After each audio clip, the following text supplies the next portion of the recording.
ఉన్న బంగారాన్ని విడిపించి ఆ రోజు ఆన్లైన్ రేటుకే మేము కొంటాం. Sharma gold company. రాశి ఫలాల గురించి ఒక్కసారి నాకు వివరిస్తారా మీరు? మొట్టమొదటి ఏ రాశి గురించి చెప్తారు? తప్పకుండా. ఇప్పుడు ఇది మనకు వచ్చేది 2025 ఆంగ్ల సంవత్సరాది.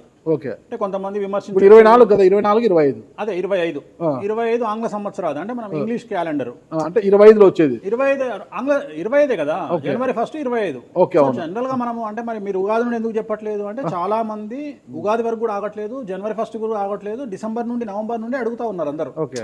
ఇప్పుడు క్లయింటెల్ నన్ను అడిగేవాళ్ళు ఏంటంటే గురూజీ ఇప్పుడే చెప్పేసేయండి మాకు, మేము జాగ్రత్తలు తీసుకుంటామని చెప్పి అడుగుతా ఉన్నారు. సో అందుకనే 2025 సంవత్సరం ఆంగ్ల సంవత్సరాది అంటే జనవరి 1 నుండి ఎలా ఉండబోతుంది అనేది మనం ఒకసారి చూసుకుంటే, అన్నిటికంటే ముఖ్యంగా ఈ వచ్చేటువంటి సంవత్సరం పేరు శ్రీ విశ్వావసునామ సంవత్సరము. విశ్వావసునామ సంవత్సరము. సో రాబోయేటువంటి ఎందుకు గురుగారు అది వస్తుంది పేరు 60 సంవత్సరాల్లో ప్రతి సంవత్సరం ఒక్కొక్క పేరు వస్తుంటది.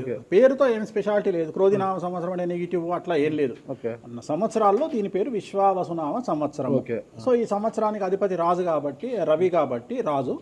సో రవి మనకు కమాండ్ చేస్తూ ఉన్నాడు కాబట్టి ఈ సంవత్సరం అతి ముఖ్యమైన విషయం ఏంటంటే రాజకీయంగా దేశవ్యాప్తంగా రాష్ట్రాల వ్యాప్తంగా పెను సంచలనాలు నమోదవ్వడము ఈ సంవత్సరం 2025 సంవత్సరం లక్షణాలు. ఎందుకంటే రాజుల మధ్యన రాష్ట్రాల మధ్యన గొడవలు, మరీ ముఖ్యంగా కొంతమంది ప్రముఖ రాజకీయ నాయకులకు మృత్యుగండము, అలాగే అన్ని రంగాలలోకి సెలబ్రిటీలు, సినిమా ఇండస్ట్రీ, రాజకీయము, బిజినెస్, ఎనీ ఇండస్ట్రీ, యువకులు, మరి ముఖ్యంగా మగవాళ్ళు యువకులు 40 సంవత్సరాల వయసులోపు ఉండే వాళ్లకు కార్డియాక్ అరెస్ట్లు అనేటివి ఈ సంవత్సరం అతి ముఖ్యమైన విషయం.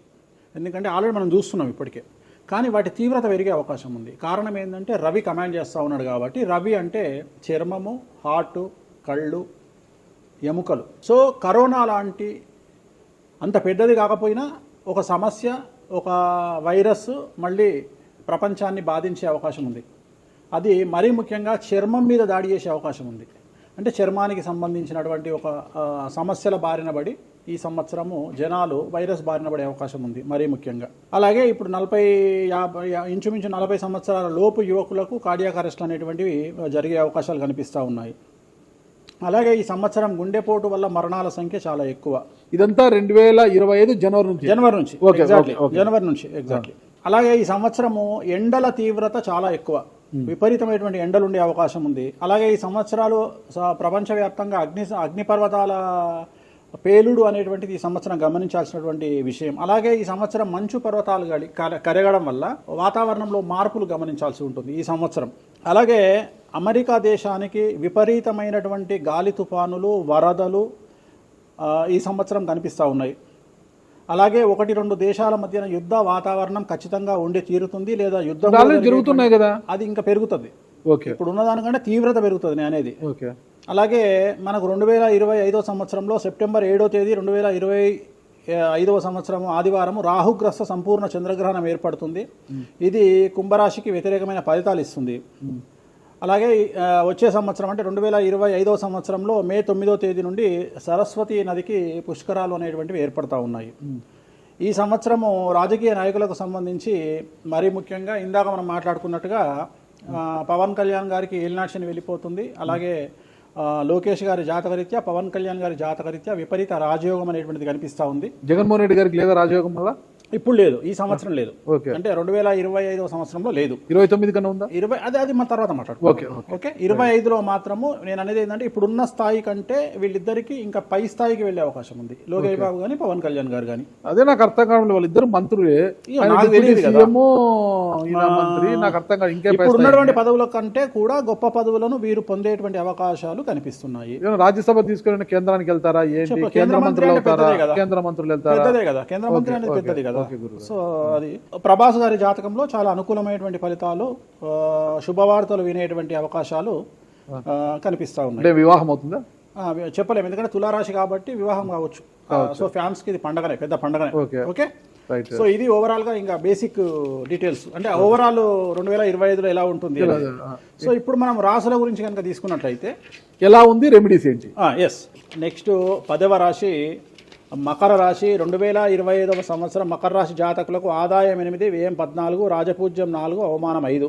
ఈ సంవత్సరం ఏలినాడు శని వెళ్ళిపోతూ ఉన్నది.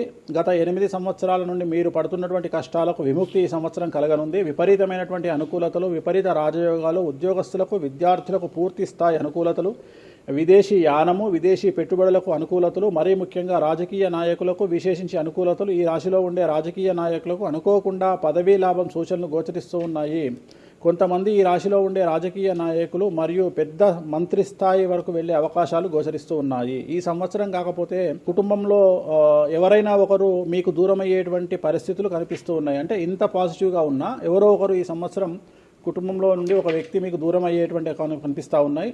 స్త్రీలకు ఈ సంవత్సరం అనుకూలంగా ఉండబోతుంది. చాలా చాలా బాగుంటుంది. స్త్రీలకు ఉద్యోగపరంగా, విద్యాపరంగా, వ్యాపారపరంగా అన్ని రకాలుగా ఈ స్త్రీలకు ఈ సంవత్సరం అనుకూలంగా ఉండబోతుంది. మరీ ముఖ్యంగా వైద్య రంగంలో ఉండేవారికి విశేషించి ఈ సంవత్సరం అనుకూలమైన ఫలితాలు ఉంటాయి. విద్యా వ్యాపారంలో, వైద్య వ్యాపారంలో ఉండేవారికి ఈ సంవత్సరం విశేషించి అనుకూలంగా ఉండబోతుంది. ప్రభుత్వ ఉద్యోగంలో పనిచేసే వారికి ఈ సంవత్సరం ప్రమోషన్లు గోచరిస్తూ ఉన్నాయి. ఈ సంవత్సరం అన్ని రంగాల వారికి విశేషించి యోగకాలంగా భావించాల్సి ఉంటుంది.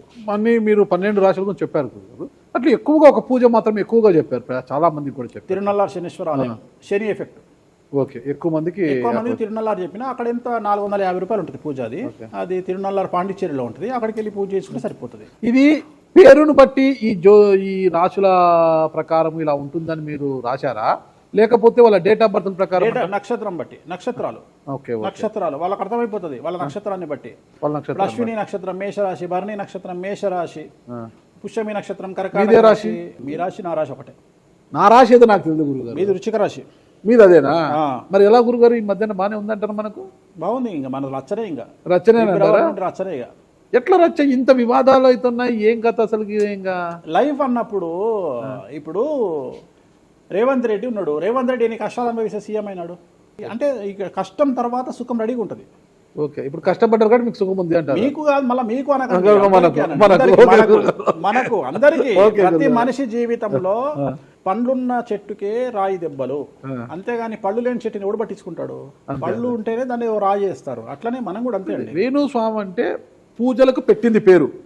పెద్ద పెద్ద రాజకీయ నాయకులకు, ముఖ్యమంత్రులకు, కేంద్ర మంత్రులకు, పెద్ద పెద్ద వాళ్ళకు కూడా ఇక్కడ కాదు, మీరు అబ్రాడ్స్ కూడా వెళ్ళి పూజలు చేసి వస్తున్నారు. చాలా కాస్ట్లీ స్వామి, చాలా గొప్ప పూజలు చేస్తుంటారు, అంత పవర్ఫుల్ పూజలు. అంటే ఇప్పుడు మీరు చేస్తున్న పూజల మహిమ వల్లనే మీ మీద ఇన్ని వివాదాలు వచ్చినా కూడా మీరు బయటపడగలుగుతున్నారు. 100% పర్ఫెక్ట్. ఇక దానికి ఆన్సరే లేదు. ఇక ఇప్పుడు మనం కొట్లాడాలంటే 10 రకాలు ఉంటాయి, మనం కొట్లాడతలేము. అందుకనే మనం ఒకటే, మన పూజల్ని మనం నమ్ముకుంటున్నాం అంతే, అమ్మవారిని నమ్ముకుంటున్నాం. ఇప్పుడు ఒక్కొక్క సమస్యకి ఒక్కొక్క అమ్మవారు పరిష్కరిస్తారు దశమహావిద్యల్లో. మనం అదే చేస్తున్నాం. ఇప్పుడు నేను ఒకటే మాట చెప్తా, కాంట్రవర్సీస్ వచ్చినాయి, మీరు అడిగినరు, ఎన్ని సమస్యలు వచ్చినాయి. జనాలు ఏం ఆలోచిస్తారంటే వేణుస్వామి ఈ సమస్యల నుండి బయటపడతాడా, పడితే ఎలా పడతాడు? నేను ఒకటే అనుకుంటున్నా, ఇంతమందికి పూజలు చేసి వాళ్ళ సమస్యల నుండి బయటపడడానికి ప్రయత్నించే నేను నాకు వచ్చిన సమస్యను కూడా అదే పూజల ద్వారా బయటపడడానికి ప్రయత్నం చేస్తున్నాను. అంటే వివాదాలు చుట్టుముడుతున్నాయి, సోషల్ మీడియాలో వైరల్ అవుతున్నాయి, ఉమెన్ కమిషన్ మీ మీద ఫిర్యాదులు చేశారు. ఇన్ని చేసినా కూడా ఎక్కడా మీకు ఉచ్చు బిగుసుకోవడం లేదు, బయటపడుతున్నారు. అంటే ఇది మీ పూజల మహిమనా, లేకపోతే ఏమన్నా బ్రైబ్ చేస్తున్నారా? అమ్మవార్లు ఇప్పుడు ఉదాహరణ, మనం తెలుగు రాష్ట్రాల్లో ఉంటాం, వెంకటేశ్వర వారు అంటే మనకు తెలుసు. ఇప్పుడు తమిళనాడులో పెరుమాళ్ అంటారు వెంకటేశ్వర స్వామిని. అదే నార్త్ ఇండియాకి వెళ్తే బాలాజీ అంటారు. వాళ్లకు బాలాజీ అంటే చాలా భయం. అలాగే మన రాష్ట్రంలో మనకు తెలిసిన వాళ్ళకి కామాఖ్యలో ఉండే అమ్మవారు అంటే భయం. కానీ తెలియని వాడికి భయం ఉండకపోవచ్చు, వాడి ఇష్టం వచ్చినట్టు కామెంట్ చేయొచ్చు అమ్మవారు. చాలా మందికి మీరంటే భయం అనుకుంటా.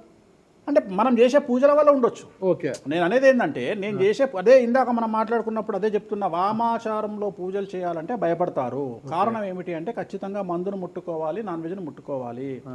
దానికి వీళ్ళు చేసే పూజలు అడ్డుపడతాయి. అంటే వీళ్ళు సమాజంలో భయపడతారు కాబట్టి వీళ్ళు వాటి జోలికి పోరు. తాంత్రిక పూజలు లాగా ఉంటాయి మీరు చేసే. తాంత్రిక తంత్ర మార్గం అంటారు దాన్ని.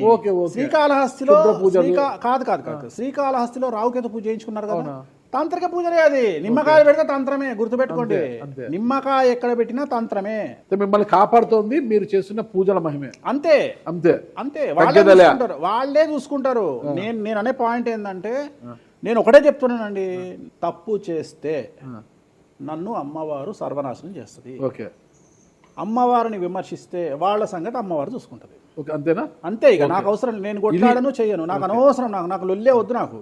నేను దేవుళ్ళని నమ్ముకున్నా, నా పని అదే. నాకు హిమాచల్ ప్రదేశ్ కామాఖ్య కాకపోతే, బాగాలముఖి కాకపోతే, తారాపీఠ పోతే, ఇప్పుడు మన తారాపీఠ పోయి వచ్చిన. చాలా మందికి తెలియదు తారాపీఠ అని కలకత్తా నుండి 300 కిలోమీటర్లు ఉంటుంది. మీరు కావాలంటే గూగుల్ చేయొచ్చు. తారాపీఠ అని అమ్మవారు అండి.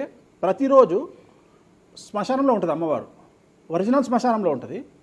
ప్రతిరోజు అమ్మవారికి ప్రసాదం అంటే డెడ్ బాడీ దహనం అయినాకనే అమ్మవారికి నైవేద్యం పెడతారు.